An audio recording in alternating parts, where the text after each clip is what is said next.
Feinste Glas- und Fliesenteilchen schaffen ein Bild und erzählen eine Geschichte. Mosaikkunst von Tanja Lepsky. Mit jedem Abschnitt, den ich fertigstelle, bin ich natürlich glücklicher. Und das ist schon auch so ein kleiner Ehrgeiz, den man da entwickelt und eine kleine Sucht, dass man die Fläche füllen will. Letztendlich baue ich mir ja meine Puzzle selber. Aus Tausenden von Teilchen kreiert die Mosaikkünstlerin ein Motiv für das Schwimmbad einer Schule. Klar, das wird später angefasst, das Werk, und soll ja auch. Auch ein großer Unterschied zur Malerei. Das kann man anfassen und es nimmt keinen Schaden. Ich finde aber auch, es fördert so dieses Kunsterleben haptisch direkt.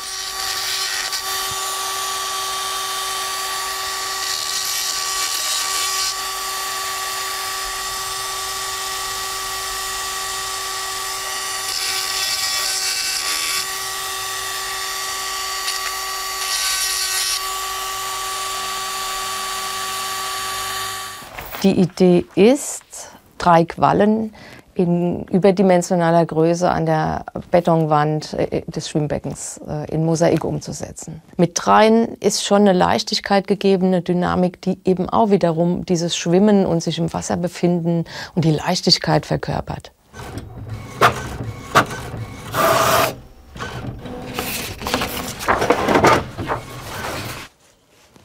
Ich habe jetzt meinen Entwurf überarbeitet im Computer und drucke mir den 1:1, also Originalmaßstab, auf DIN A3 Blätter aus und verbinde jetzt diese Blätter. Diese Hilfslinien, die helfen mir, dass mein Maßstab exakt bleibt. Auch wenn ich große Formate, 3, 5, 6, 7 Meter ausdrucke, verzieht sich das nicht. Die blauen Hilfslinien ähneln Montagemarkern beim Schriftsetzen. Und Schriftsetzerin hat Tanja Lepsky gelernt.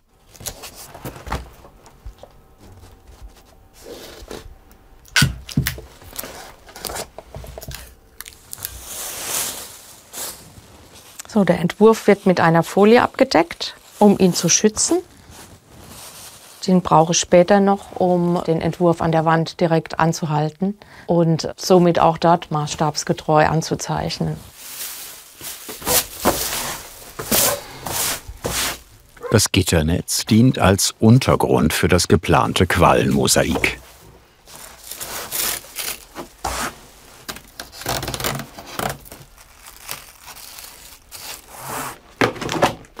Ich hole die Materialien genau an den Entwurf, wo ich denke, die brauche ich. Die ganze Qualle soll einen Farbverlauf haben, von dunkelblau zu hellblau. Auch dieser Farbverlauf soll in den Tentakeln gezeigt werden. Dann muss ich mir immer hier schon eine Mischung machen von dunkel, dann wechsle ich zu mittelblau und wechsle zu hellblau. Das heißt, ich habe an meinem Arbeitsplatz immer die Mischung. Doch zunächst zerkleinert Mosaikkünstlerin Tanja Lepsky die Fliesen. Besonders exakt gelingt das, wenn sie mit dem Glasschneider die Fliese anritzt und dann über einen Dorn schlägt. Für die geplante Legeweise der Steinchen sollen möglichst ungleiche Stücke entstehen. Es nennt sich Opus Incertum, heißt ungewiss und sieht aus, als wenn das zufällig so entstanden ist.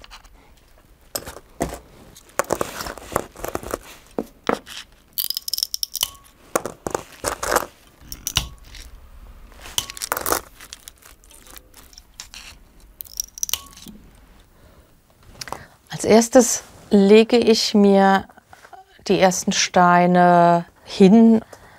Ich kontrolliere einfach den Farbverlauf, welche Farben lege ich wohin, passt das für mich, will ich das anders haben. Ja, das will ich so nicht. Bevor ich überhaupt klebe, muss das geklärt sein.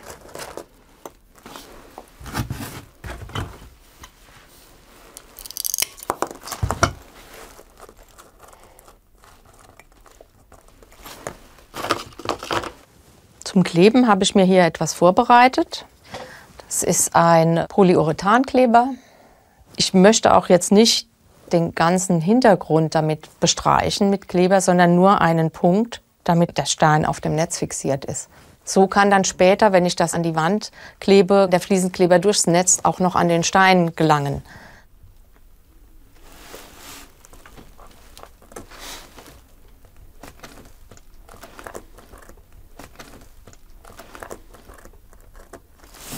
Ich schleife die Tesseré, die scharfe Kanten haben. Das sind vor allem die zugeschnittenen Fliesenstücke und auch wenn ich vom Industrieglas eine Spitze habe.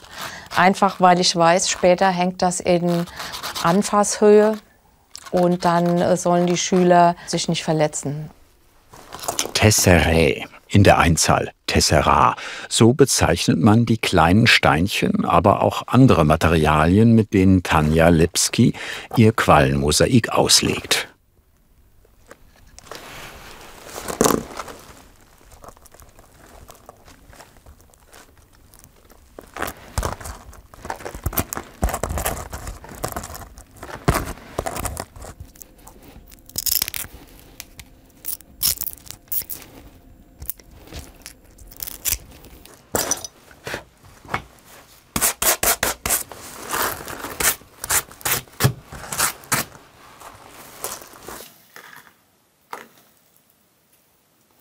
Es gibt industriell gefertigte Glas und Keramik. Auch diese Sonderformen hier sind etwas dicker. Das ist absolut frostsicher und hart zu brechen. Außer diesen industriell gefertigten Steinen gibt es auch noch handgemachtes Glas.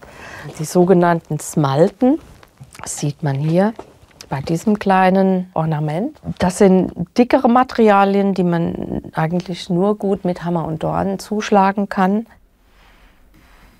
Der Hammer mag etwas brachial aussehen, aber durch diese feinen Kanten kann man sehr fein arbeiten.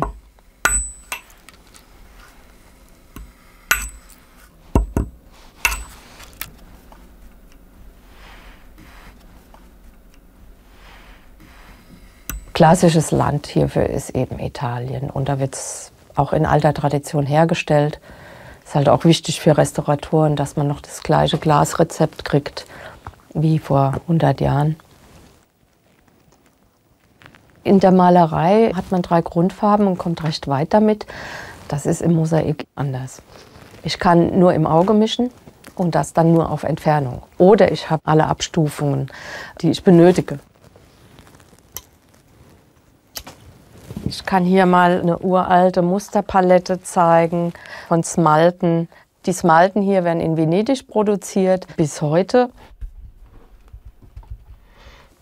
Diese Gruppe nennt man die Carnagione, also das sind die Fleischfarben von Carne. Und alternativ beziehe ich auch von einem großen Händler in Deutschland die Industriesteine und andere Mosaikmaterialien.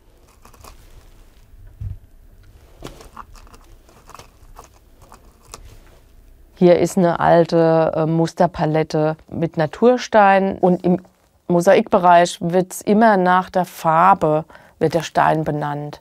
Dieser heißt zum Beispiel Rosso Fegato und Fegato ist die Leber. Es ist also ein Leberrot.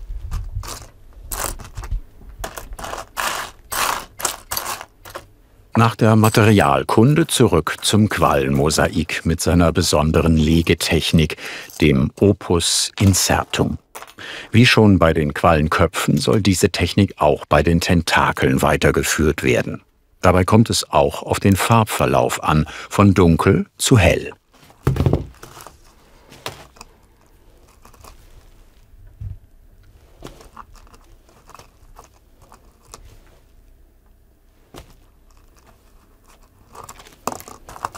Und letztendlich will ich, dass sich ja im Auge das Mosaik vermischt und da der Farbverlauf ganz harmonisch wahrgenommen wird. Die Tentakel sollen quasi vom Farbverlauf her diesem Farbverlauf entsprechen. Und das muss ich natürlich hier an der Anknüpfstelle auf jeden Fall mit aufnehmen.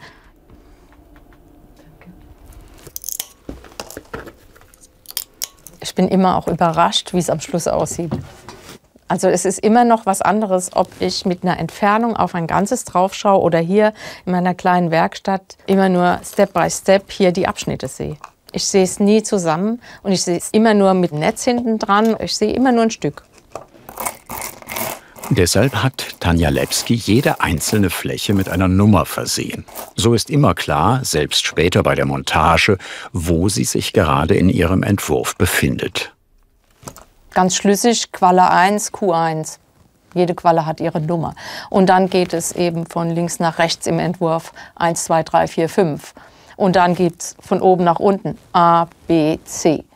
So dass ich weiß, wenn ich jetzt Qualle 1, Q1, 9D habe, bin ich ganz unten rechts. Dann kann ich mich schon orientieren.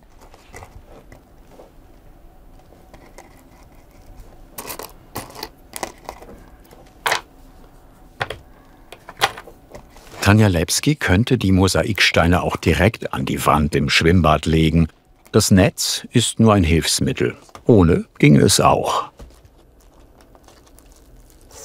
Mit diesem Netz entkoppel ich natürlich diesen Arbeitsprozess, nehme den Stress raus und kann bequem in der Werkstatt vorarbeiten.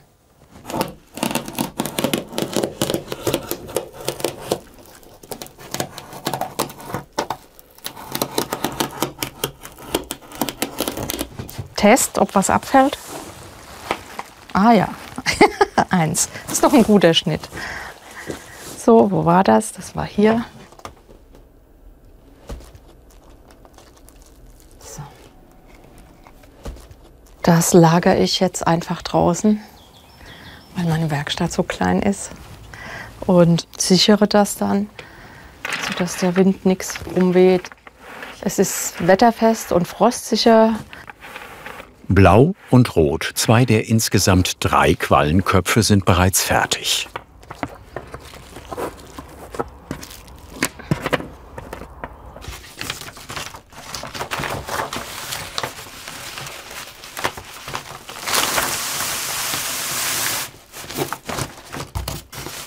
Ich klappe jetzt meinen Entwurf weiter auf. Also so einen großen Tisch habe ich nicht. Das heißt, ich musste meinen Entwurf falten oder rollen und nehme immer nur einen Ausschnitt, den ich dann bearbeite, ziehe das dann raus und arbeite dann weiter. So arbeite ich mich Meter für Meter dann vorwärts im Entwurf. Bis zu 2 Meter lang werden die einzelnen Quallenmosaike. Und wir könnten auch anfangen, mal ein bisschen Kontrastfarbe reinzuspielen. Zu blau wäre es orange. Das regt die Rezeptoren im Auge an. Und das macht die Farbe ganz vibrierend, lebendig, flimmernd. Ne? Letztendlich entscheidet man so bei jedem Stück, bei jedem kleinen Mosaiksteinchen, ob es einem so passt oder nicht. Das ist sehr individuell, finde ich. Je größer die Entfernung, umso mehr geht es ja um dieses, dass die Steine sich zu einer Fläche verbinden, dass diese Wahrnehmung stimmt. Wenn ich direkt davor stehe, vor Mosaik, dann sehe ich die einzelnen Steine, dann sehe ich die Struktur, dann fasse ich das an, instinktiv. Dennoch schneidet die Mosaizistin die Steine für ihre spezielle Legetechnik nicht etwa willkürlich. Wie gehe ich an ein Quadrat ran und dann schneide ich das einmal so. Und dann habe ich 4 Teile und diese Winkel passen immer zusammen. Wenn ich das jetzt mal schneide, kann ich, wenn ich eine Linie habe, das passt immer. Ich kann aber auch andere Flächen füllen und habe dieses leicht unruhige durch die Winkel, das ist kein 90-Grad-Winkel. So, und der Opus vermiculatum wäre das Gegenteil. Beim Opus vermiculatum heißt es Stein an Stein, wie beim Wurm, Wärme ist der Wurm, Segment an Segment zu legen. Ich mache das gerade. Oder mache es so und schneide mir hier leicht schräge rein.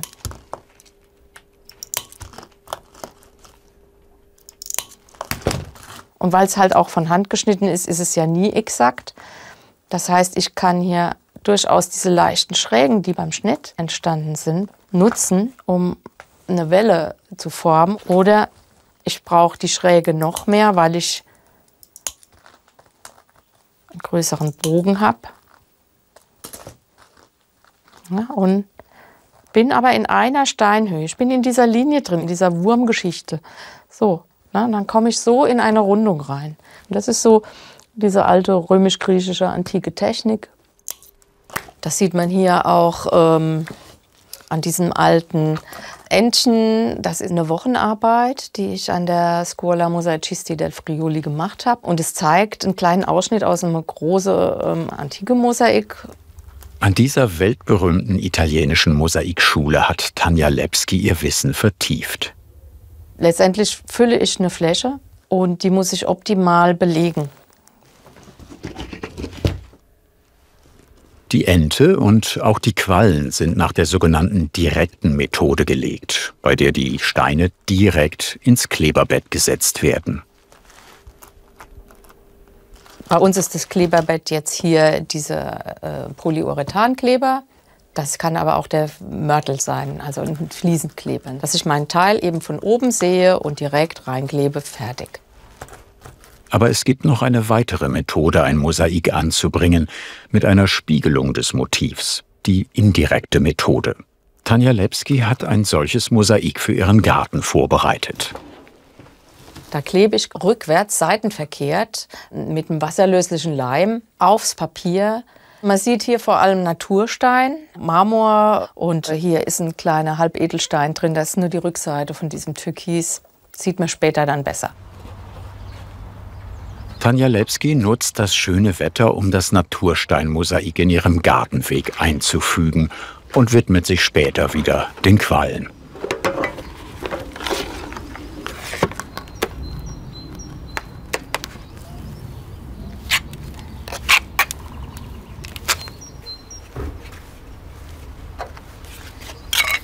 Das ist jetzt die Fugenmasse. Die wird parallel angerührt und auch schon gleich auf der Rückseite aufgebracht.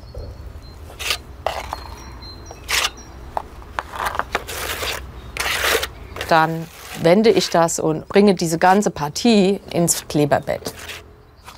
So, das muss jetzt recht zügig gehen, sonst weicht ja jetzt schon das Papier wieder an. Da ist ja nur mit wasserlöslichem Kleber gearbeitet. Das ist ein Wassermehl-Leim. Einfach leicht erhitzen und dann wird das Klebereiweiß im Mehl klebrig. Dann hat man so eine milchige Klebemasse und da kann man einfach mit dem Pinsel die Steinchen aufs Papier kleben. Okay. So, das war die eine Seite. Und so entsteht eine recht plane Oberfläche. Selbst wenn die Steine unterschiedlich hoch sind, kann man das ausgleichen. Und der Gartenweg wird nicht zur Stolperfalle.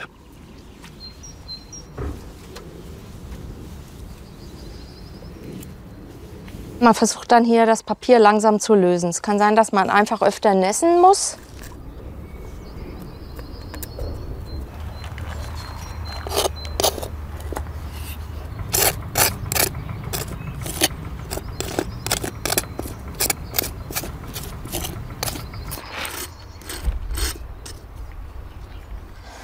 Dann folgt jetzt noch mal das gründliche Säubern von diesem Papierleim. Das Hauptmotiv zeigt eigentlich so zwei Gottwesen. Die sollen also jetzt nicht schöne menschliche Antlitze darstellen, sondern brachiale Urwesen, die hier quasi das Grundstück beschützen oder eben auch einen Segen geben. Zurück zum Quallenmosaik. Die andere Qualle, die blaue, die ist fertiggestellt und schon verpackt. Und jetzt bleibt noch die letzte Qualle zu legen und das ist die grüne, die so ein bisschen in grünen Türkistönen changiert.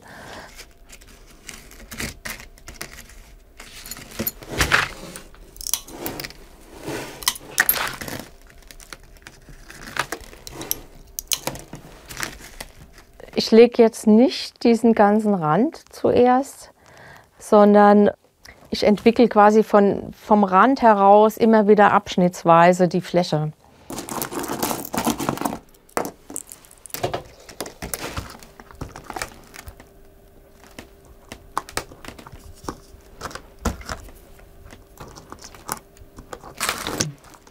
In der Regel fertige ich so viel wie möglich in der Werkstatt an, sodass ich nicht vor Ort Stück für Stück einzeln, Stein bei Stein, irgendwo hinkleben muss.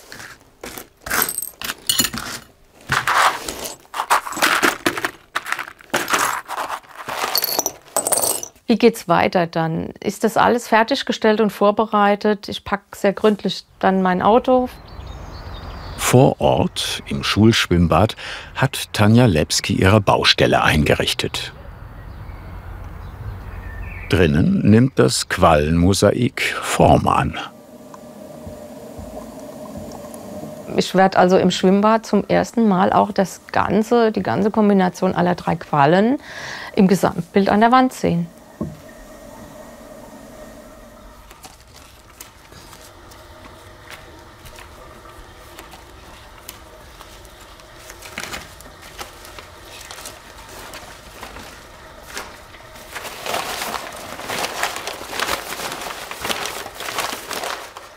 Wir haben jetzt quasi den Entwurf und dann nochmal halt die Nummerierung übertragen. Dann geht das einfach viel schneller.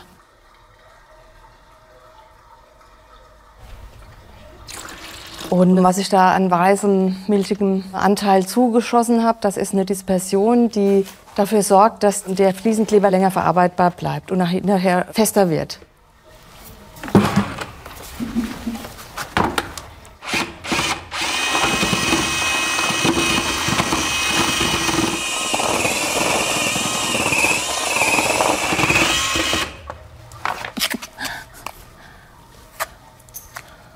Also die wird jetzt eigentlich gleichmäßig dick aufgebracht und dann gehe ich mit der Zahnspachtel drüber und rille das ein. Einfach damit dann hinterher beim Andrücken noch ein bisschen Luft rauskommt. Wenn das zu dick ist und zu massiv, quatscht er das alles zwischen den Mosaikteilchen hoch und das will ich nicht. Ich will ja später den Platz haben für Verfugung. Dann kann die Else mir mal anreichen. Linkes Teil. Also in der Regel ist es so, bei größeren Mosaiken braucht man Hilfe. Das fängt an mit dem Heranreichen, mit dem Zuschneiden oder auch selbstständig Arbeitsabläufe aus ihrer Erfahrung heraus optimieren. Auch in der Antike war Mosaikkunst Teamarbeit.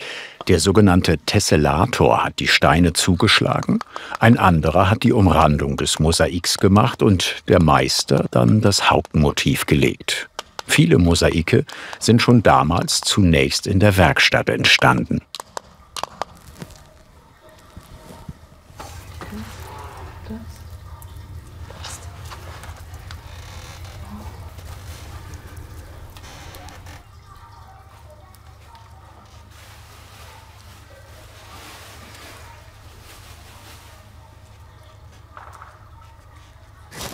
Nächster Schritt, alles was am Rand zu viel ist, wird hier abgenommen.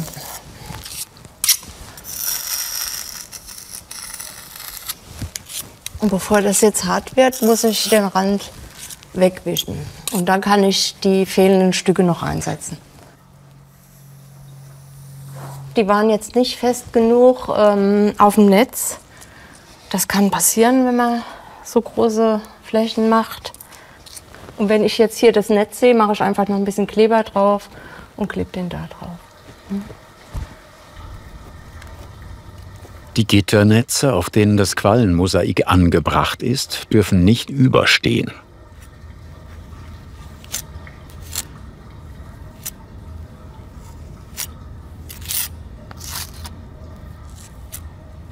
Erst dann kann Assistentin Else die Tentakel der Medusen an die Wand setzen.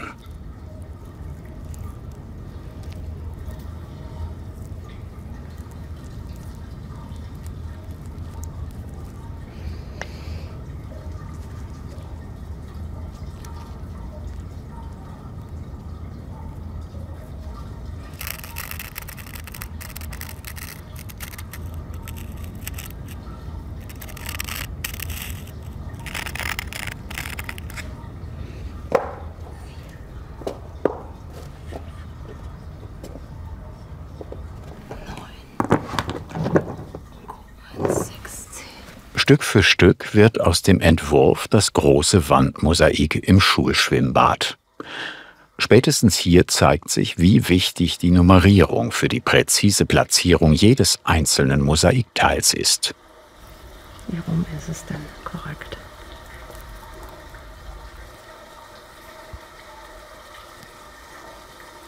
Am nächsten Tag, wenn das ausgehärtet ist, können die scharfen Kanten abgetremelt werden.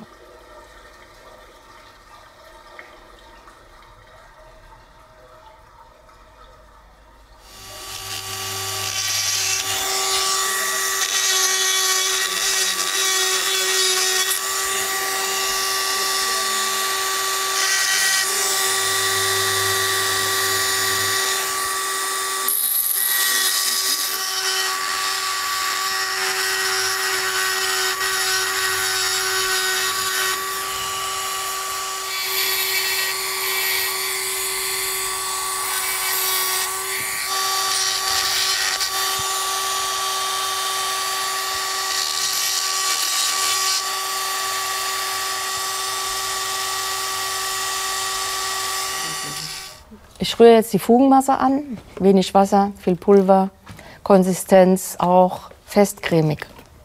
Und die Fugenmasse ist wichtig, die füllt natürlich, wie bei den Fliesen auch die Mosaiksteine und gibt eine geschlossene Oberfläche. Es gibt vielfältige Grautöne und das hier soll so ein warmes Steingrau sein. Und ich wollte mich da ein bisschen dieser grauen Wand angleichen, die ich auch so als warmgrau empfinde. Und wenn es trocknet, wird es ein Ton heller.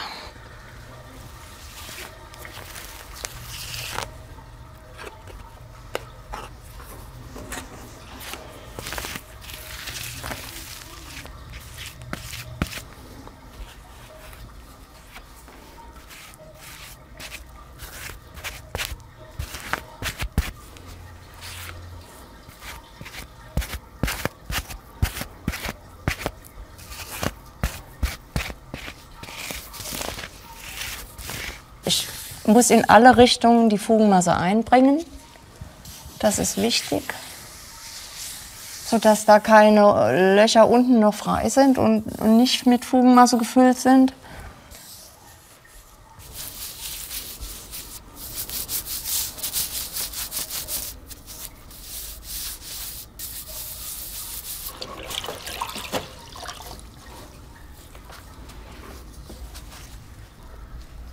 Warum beschäftige ich mich jetzt vor allem mit dem Rand? Weil, wenn das antrocknet, habe ich vielleicht Flecken auf dem Betonhintergrund und das will ich vermeiden.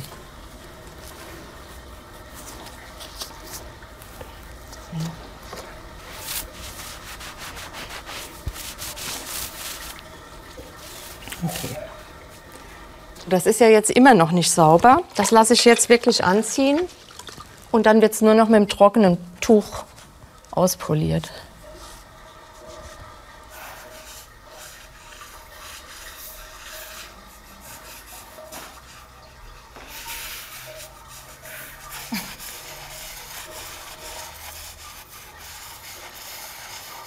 Ja, ich finde es eigentlich ganz gelungen. Und mich überrascht es auch immer wieder selber, wenn es verfugt ist. Das ist immer ein ganz anderes Bild. Du sitzt stundenlang über dem Unverfugten und siehst diese pure Farbe, aber nicht eingebunden in die Fugenmasse, also in den Hintergrund. Und das macht halt auch nochmal so eine Veränderung aus, ne?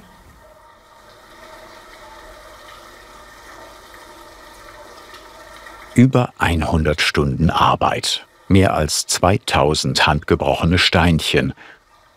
Von nahem kleine bunte Steine aus Glas und Keramik. Ein schönes Farbenspiel in Blau, Grün und Türkis, abgestimmt auf die Wasserwelt des Schwimmbads.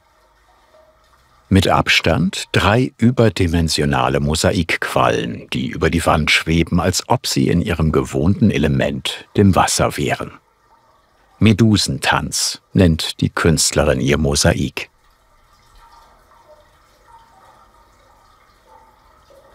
Was hat dich am meisten an dieser Handwerkskunst begeistert? Schreib es uns in die Kommentare und wir freuen uns natürlich über dein Kanalabo.